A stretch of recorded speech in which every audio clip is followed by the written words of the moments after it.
bienvenue dans Questions aux experts. Nous allons aujourd'hui parler du cancer du sein, une maladie que l'on soigne de mieux en mieux. Plus de 80% des femmes en guérissent aujourd'hui, mais une majorité d'entre elles peuvent avoir du mal à se reconstruire et à retrouver une vie normale. Pour répondre à leurs questions, nous accueillons le docteur Séverine Alran. Bonjour. Bonjour. Vous êtes chirurgienne du sein à l'hôpital Paris-Saint-Joseph et vous allez nous expliquer pendant une vingtaine de minutes comment finalement gérer à long terme cette maladie qui bouleverse l'existence des femmes. La première question que nous avons reçue, c'est je sors d'un cancer du sein, est-ce que je peux reprendre le sport ? Alors, bien sûr que oui. Le sport, d'ailleurs, actuellement, alors, je ne vais pas parler de sport, mais surtout d'activité physique. C'est à entreprendre, on va dire, même dès les premiers traitements, même avant la chirurgie, dès l'annonce d'un cancer. Et après, on va être sur une activité physique effectivement régulière. Et comme j'ai l'habitude de dire à mes patientes, l'idée, c'est de ne pas devenir athlète de haut niveau, c'est modifier ses façons de bouger. C'est-à-dire, si on est sédentaire, il faut se mettre à bouger. Ce n'est pas toujours facile de changer une habitude de vie. Donc, il y a quand même actuellement un certain nombre d'associations, comme Ciel Bleu, La Camille, Rosa Move, qui proposent des coachings pour se mettre à l'activité physique. Donc, actuellement, oui, ça fait partie des prescriptions médicales, je dirais même. D'accord. À l'inverse, y a-t-il des activités sportives déconseillées après un cancer du sein ? À ma connaissance, non. Alors effectivement, quand on vient de se faire opérer, on ne va pas faire de la natation puisqu'il y a un mois le temps des cicatrices. Tous les sports, on va dire, sont possibles et surtout, chaque personne doit s'écouter. C'est-à-dire s'il y a une activité qui génère des douleurs, dans ce cas-là, c'est peut-être modifié. À la fois, la répétition de certains mouvements n'est pas forcément recommandée, mais c'est en général aidé. Si vous avez un kiné, vous pouvez aussi en parler avec lui. Donc après, c'est se faire aider, mais il n'y a aucune contre-indication à la pratique sportive. D'accord. Nous avons reçu beaucoup de questions concernant le couple et la sexualité. Par exemple, on nous demande « J'ai subi une mastectomie et nous ne faisons plus l'amour avec mon mari. Que faire ?» Alors ça aussi, c'est un vrai sujet. Moi, je dirais après l'annonce d'un cancer, finalement, quel qu'il soit, c'est-à-dire que le cancer, parfois, peut renvoyer à des choses qui fait que le partenaire peut-être aussi ne vit pas les choses comme la personne, prend en considération ce qu'elle a. Parfois, il peut y avoir ce qu'on appelle un éloignement, mais parce qu'il y a de la maladresse. Donc après, c'est surtout parler. Voilà. Et je pense qu'il n'y a pas de sujet tabou. Effectivement, quand un corps change, pour la femme, ce n'est pas forcément évident. Pour l'homme, des fois, par pudeur, il va on va dire, préserver, mais je ne sais pas si c'est ça, ou par maladresse, c'est la personne avec qui il vit. Et des fois, on peut se faire aider. Alors, c'est vrai qu'on a l'habitude de travailler avec des psycho-oncologues qui vont travailler sur la relation à deux après une épreuve de maladie. Est-ce que c'est spécifique au cancer ? Peut-être pas. Mais c'est la maladie, quels que soient les âges, peut impacter une relation de couple. Voilà, est-ce que c'était préexistant à la maladie ? Et ça peut être certaines accélérations. D'accord. Si je vous comprends bien, donc c'est des psychologues qu'on peut voir en couple. Exactement. D'accord. Autre question, j'ai eu un cancer du sein très jeune et malgré cela, je n'arrive pas à retrouver ma libido. Que me conseillez-vous ? Alors là aussi, par rapport à la libido, il y a aussi différents paramètres. Il faut savoir que dans certains traitements de cancer du sein, on va bloquer ce qu'on appelle les cycles hormonaux. Donc on va créer des ménopauses, on va dire très prématurées, qui peuvent, au niveau hormonal, avoir des conséquences sur la libido. Donc là aussi, c'est en parler avec sa gynécologue, bien sûr, et puis être sûr. Alors la libido, il y a différents points. Ça peut être lié aussi à des sécheresses vaginales avec des modifications, on va dire, corporelles. Là aussi, il y a des lubrifiants qui existent. Quand c'est plus au niveau, on va dire, hormonal global, alors quand on a un cancer du sein, malheureusement, on ne peut pas utiliser d'hormones de substitution. Donc, il y a effectivement rencontrer sa gynéco, en parler avec sa gynéco, ou une psycho-oncologue peut être aussi une façon de dire comment réenvisager sa libido. Les psycho-oncologues, c'est les psychologues spécialisés dans la prise en charge du cancer. Ouais. Après une mastectomie, où trouver une lingerie adaptée ? Alors là, ça tombe bien, parce que les marques de lingerie se mettent à faire, on va dire, de la lingerie après le post-opératoire. Donc il y avait une marque qui était magnifique, qui s'appelait Garance.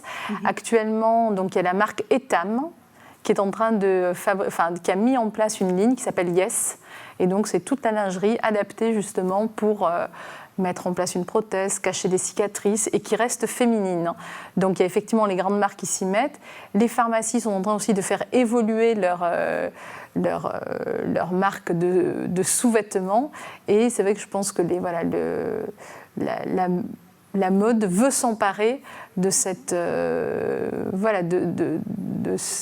effets d'une chirurgie sur un corps pour garder ce qu'on appelle une féminité, même après une intervention chirurgicale et après l'épreuve du cancer. Ce qui est une bonne chose.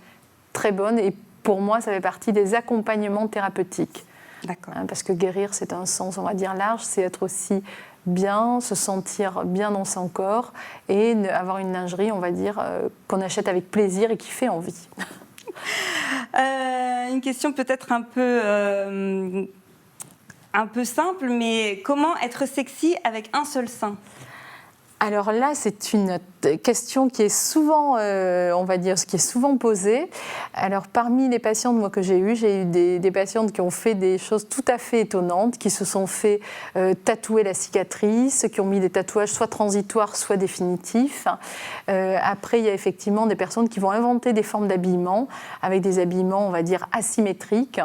Donc je crois que là, je pense que la création, soit si elle vient de la personne ou de personnes qui sont, on va dire, c'est vrai qu'au niveau des tatouages, il y a des choses assez incroyables qui se mettent en place. Et ça peut être, comme la lingerie, des accompagnements à un corps qui se transforme.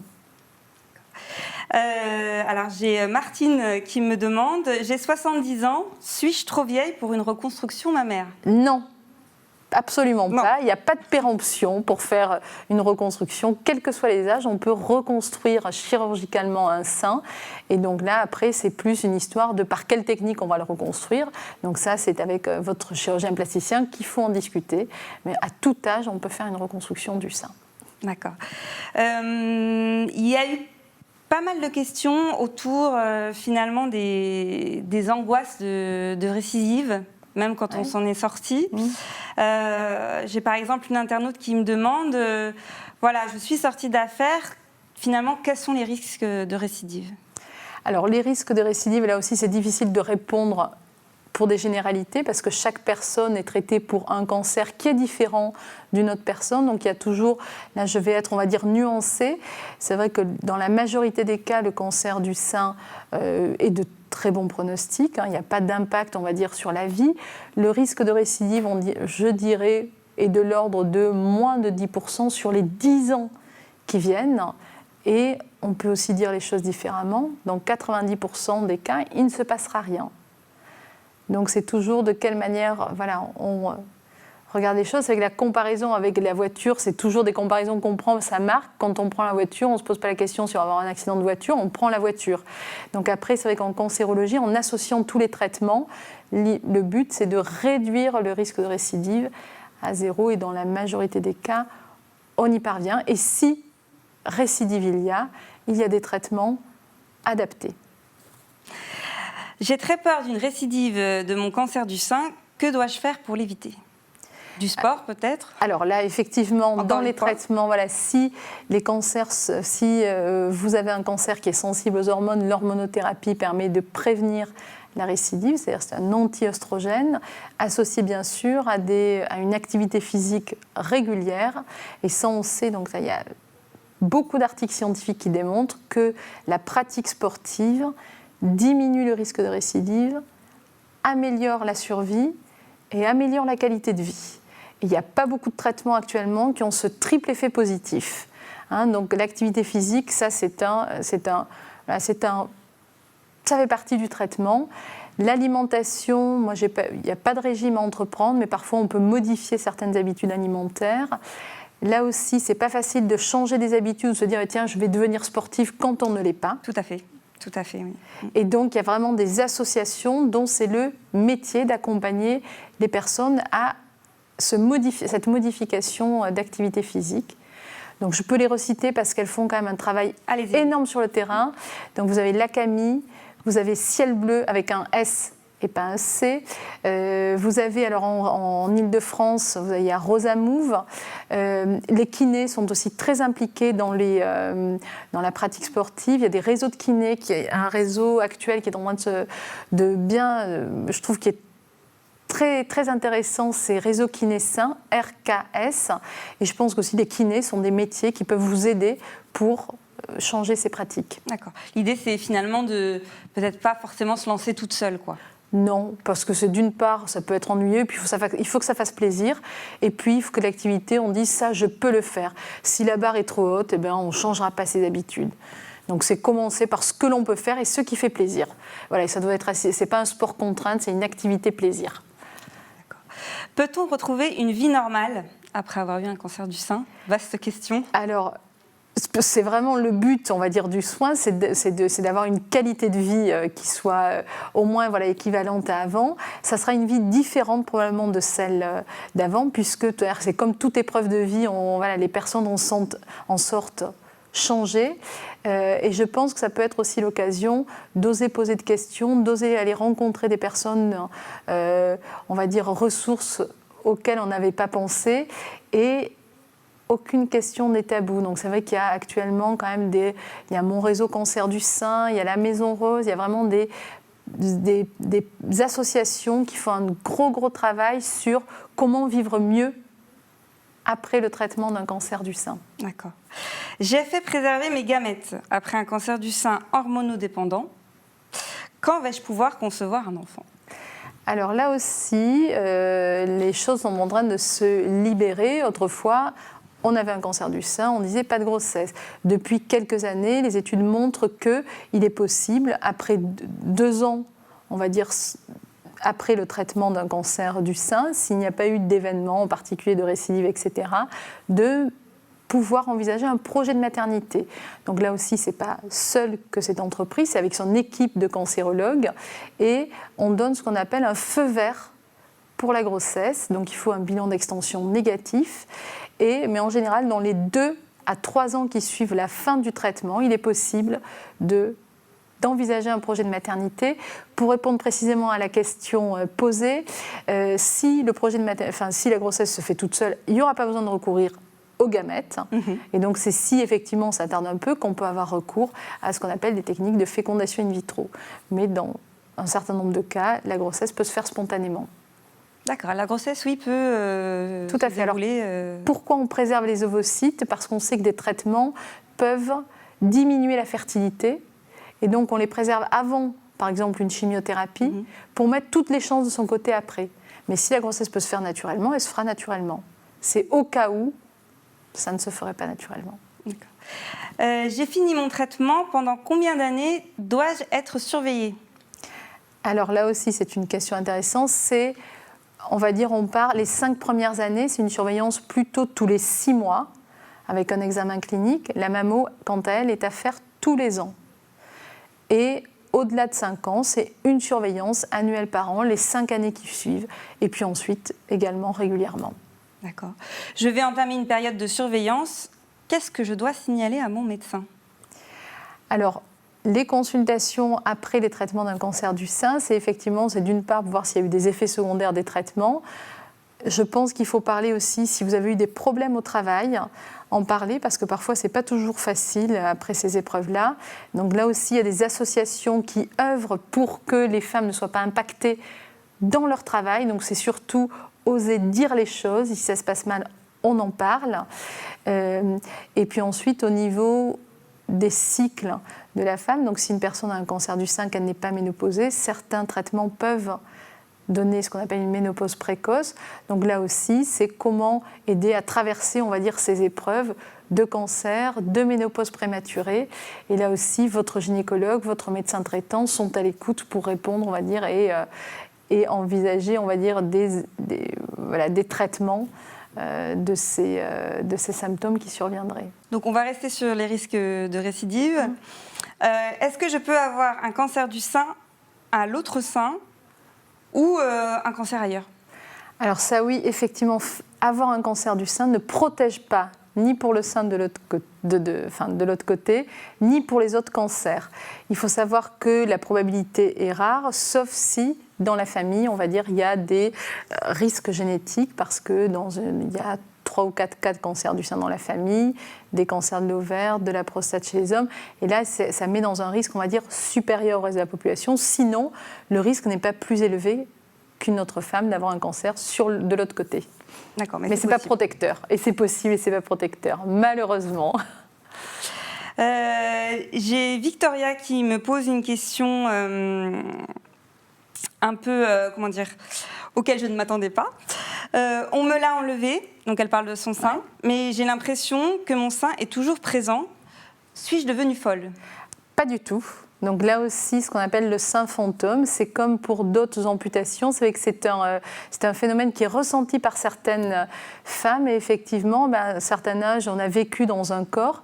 Et effectivement, dès l'instant où il y a une amputation, on peut avoir le sentiment de ce qu'on appelle un sein fantôme. Donc c'est une impression qui est assez particulière et ce n'est absolument pas de la folie. C'est en lien avec les mémoires de son corps avant le traitement. D'accord. Et il y a une solution pour... Alors, par rapport aux solutions, je ne sais pas cette sensation.